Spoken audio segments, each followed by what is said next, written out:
네, 더불어민주당의 내란 전담 재판부 설치 법안을 놓고 위헌 논란이 계속되고 있습니다. 이런 가운데 조국혁신당이 수정안을 제시했는데요.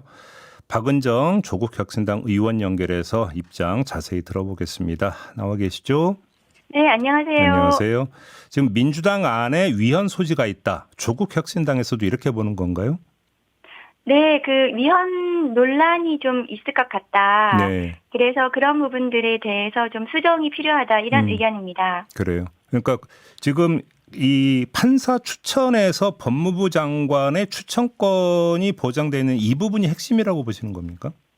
네, 우선 이제 위헌 논란의 핵심은, 첫 번째는 이제 외부에서 이 판사들이 추천되는데 관여하게 되면은 당권 분립에 반하는 것이 아닌가. 네. 그리고 전담 재판부를 구성하게 되면 특정한 사건에 대해서 이제 사건의 무작위성, 배당의 무작위성 이런 것들을 침해해서 대법원장의 인사권을 침해하는 것이 아닌가.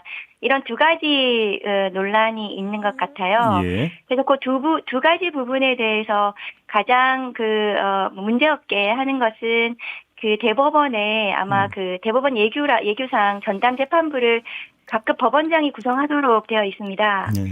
그래서 각급 법원장이 전담 재판부를 구성하면서 판사 회의를 통해서 구성을 하면 대법원 규칙 예규에 따라서 구성하는 것이 되고, 그렇게 되면은 전체적인 위헌 부분은 완전히 불식하게 될 텐데요.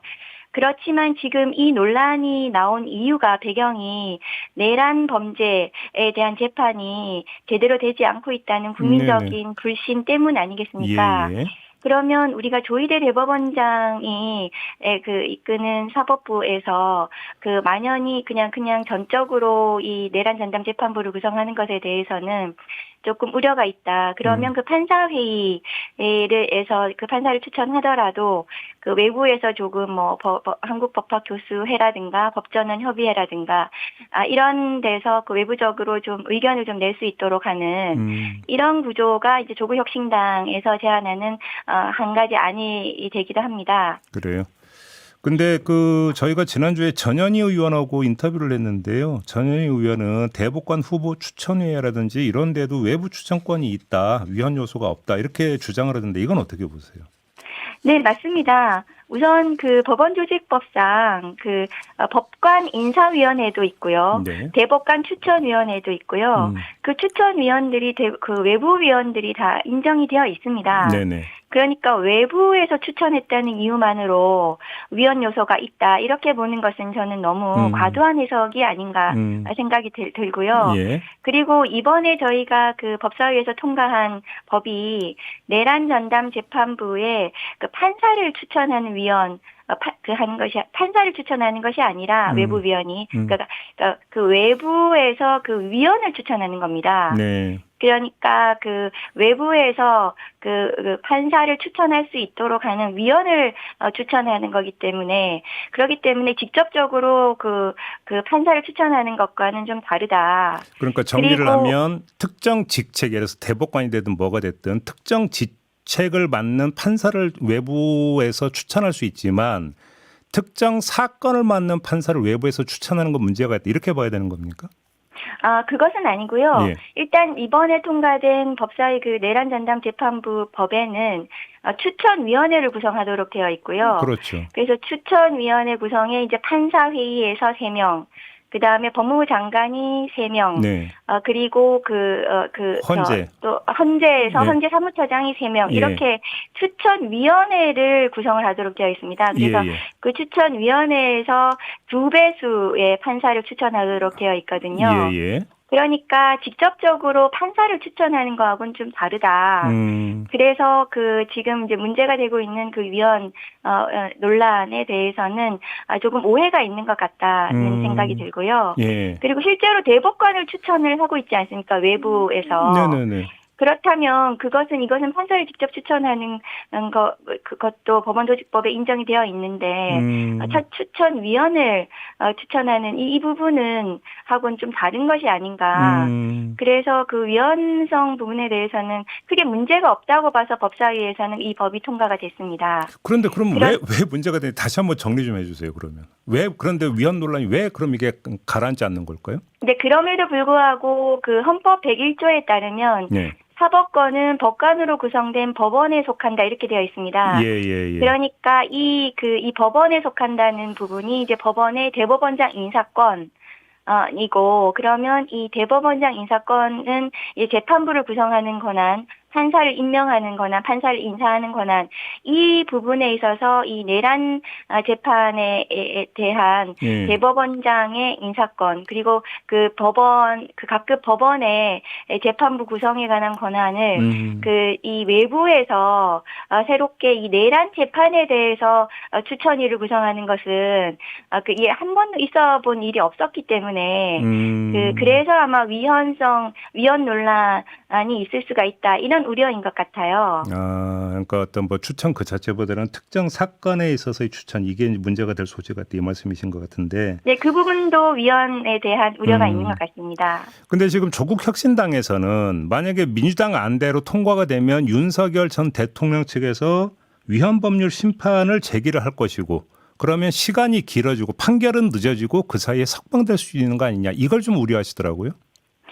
우선은 이제 내란 전담 특별법이 그 전담부 특별법이 입법이 되면은 윤석열 피고인하고 그 대란 공범들이 위헌법률 심사 제청을 하고 그럼 재판부가 이제 제청 여부를 결정을 할 거거든요. 그렇죠. 근데 이제 법원에서 이 부분에 대해서 위헌에 대한 의견을 계속 밝히고 있기 때문에 아마 위헌 제청을 할 가능성이 높지 않습니까? 네네. 그러면 이 헌법재판소법 42조에 따라서 재판이 정지된다는 규정이 있어요.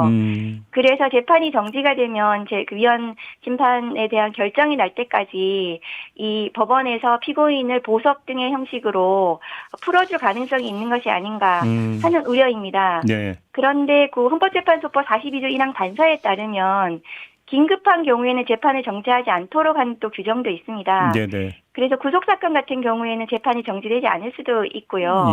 그것은 재판부의 결정입니다. 그래서 이번에 그 법사위에서 아마 추미애 위원장 대표 발의로 헌법재판소법 개정안을 내서 내란 외환에 대해서는 재판 정지를 하지 않도록 하고 그리고 위헌법률심사 제청이 있더라도 1개월 내에 결정을 하도록 하는 이런 개정안이 지금 법사위에 오늘 아마 논의될 것 같습니다. 네, 그건 어떻게 평가하세요? 그 부분은 아마 그 국민들께서 이 위헌법률심판 제청이 있으면 재판이 정지가 되고 피고인이 풀려날 그런 우려에 대한 법이 그 개정안이 될 수 있을 것 같고요. 네. 그 법으로는 그 부분에 대한 우려가 불식될 수 있을 거라고 생각합니다. 그리고 헌법재판소법에도 긴급한 경우에는 정지하지 않도록 한다는 규정이 있기 때문에 그 법 취지에 따라서 법이 개정안이 나온 것 같습니다. 네, 그러면 정리를 하면 조국 혁신당이 수정안을 냈는데 자 내란 전담 재판부 설치는 당연히 찬성이고 그럼 이제 어떻게 구성할 것이냐 조국 혁신당의 안은 어떤 걸까요? 조국 혁신당은 두 가지 안인데요. 일단 그 추천위원회를 구성해서 그 판사들을 추천하는 안이 1안이고요. 두 번째는 아까 말씀드린 대로 대법원 규칙에 따라서 대법원에서 그 전담 재판부를 구성을 하되 그 구성을 할 때 이 판사 회의에서 구성을 하고 판사 회의에 아마 외부에서 아까 말씀드렸던 한국 법학교수회라든가 법전은 협의회에서 의견을 낼 수 있도록 하는 이런 안입니다. 그러니까 법학교수회나 이런 데서 의견을 내면 판사 회의에서 이것까지 감안을 해가지고 추천을 하면 그다음에 인사를 하는 그렇습니다. 그런 이제 그중에 그러니까 두 배수를 추천하면 그중에 한 명을 그러니까 임명을 한다 이렇게 된다라는 말씀이시죠? 네, 일단은 이제 전담 재판부는 2개 이상 설치하도록 재판부법에 되어 있습니다. 그래서 아마 뭐 그 2개 이상이니까 1심 재판부 2개면은 6명이 될 거고요. 그렇죠. 2심 재판부도 6명이면은 그 12명 중에 24명이 아마 추천이 되겠죠. 그렇죠. 그러면 그 중에서 아마 대법원장이 임명할 수 있도록 하는 그런 안입니다. 알겠습니다. 법 왜곡죄에 대해서는 어떻게 평가하세요?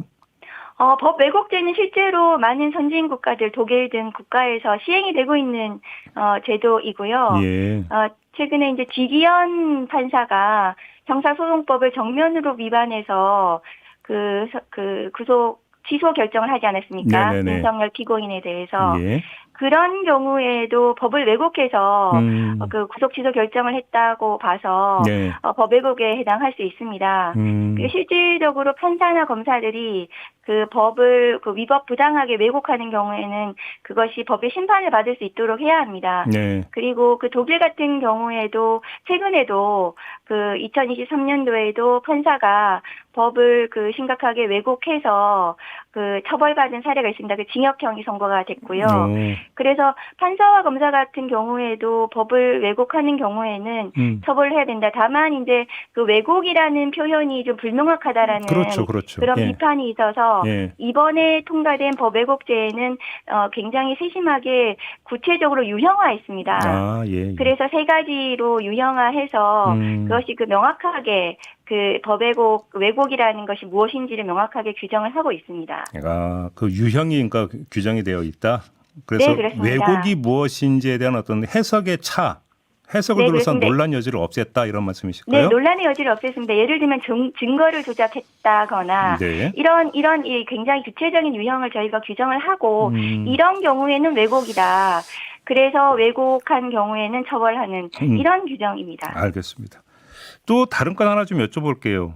그 김건희 특검이 윤영호 전 통일교 세계본부장의 진술 내용 가운데 민주당 전현직 인사에게 수천만 원대의 금품을 제공했다라는 진술을 받고도 수사를 안 했다라고 해서 논란이 되고 있는데 이 점은 어떻게 보십니까? 그 사안은 제가 이제 내용을 정확하게 잘 몰라서 예. 말씀드리기 좀 조심스럽지만 아마 그 내용 자체가 이번에 김건희 특검법의 수사 대상인지가 좀 불명확하거든요. 논점은 역시 그겁니까? 그렇습니다. 그래서 예. 수사 대상인지 불명확한 부분에 대해서 아마 특검에서 검토를 했을 것으로 보여지고요. 아마 법리적으로 검토를 해서 문제가 된다면 나중에라도 그것이 뭐 수사가 될 수 있겠지만 네. 이번에는 아마 문제가 안 된다고 판단해서 예. 더 이상 진행이 되지 않은 것이 아닌가. 하나 이건 일반적으로 한번 궁금해서 여쭤보는 건데요. 어떤 걸 특정한 사건을 수사를 하다가 예상하지 못한 어떤 혐의점이 나왔어요.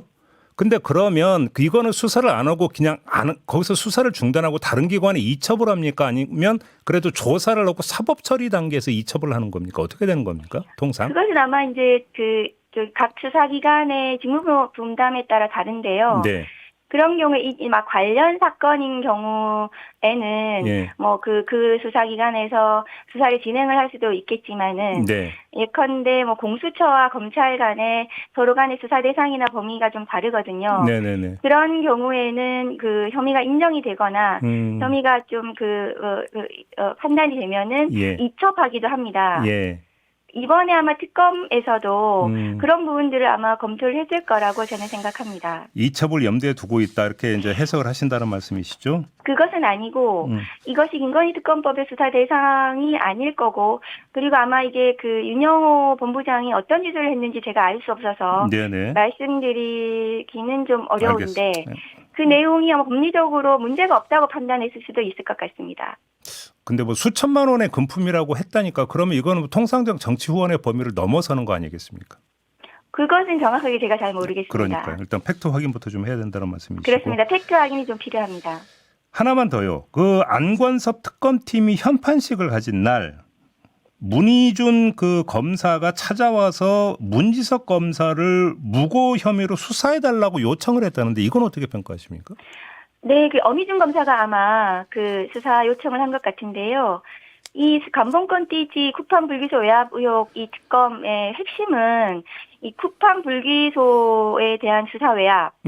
이것이 왜 대검의 보고서가 누락된 채로 부혐의가 됐는가. 노동청에서 기소 의견으로 송치되었음에도 불구하고 이 수사 외압을 밝히는 것이 핵심이라고 생각합니다. 네네네. 그래서 아마 어미준 검사 입장에서는 그런 수사가 자기를 향해서 올 것이라고 아마 예상하고 예. 아마 선제적으로 오히려 이것이 무고다라고 해서 이제 언론에 보도되도록 한 것 같아요. 그러니까 이게 친윤 정치 검사, 어미조 검사는 굉장히 친윤 검사의 대표적인 검사예요. 네네. 이 친윤 검사들의 대표적인 언론 플레이에 불과하다. 저는 그렇게 생각합니다. 아무튼 근데 보도를 보면 어미준 검사가 이 대검의 압수물 목록도 제출을 했다. 문진석 검사는 제출 안 했다고 했는데 했다라고 주장을 했다는데 이건 금방 확인이 될 수 있는 사안인가요?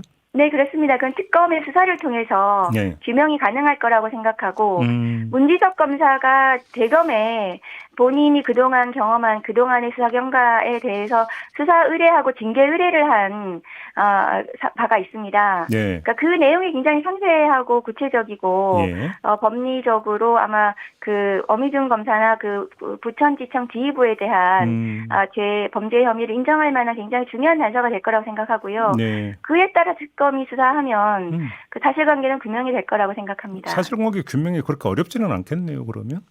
예, 그렇습니다. 예, 알겠습니다. 자, 의원님 말씀 오늘 여기까지 듣겠습니다. 고맙습니다. 네, 감사합니다. 네, 박은정 조국혁신당 의원이었습니다.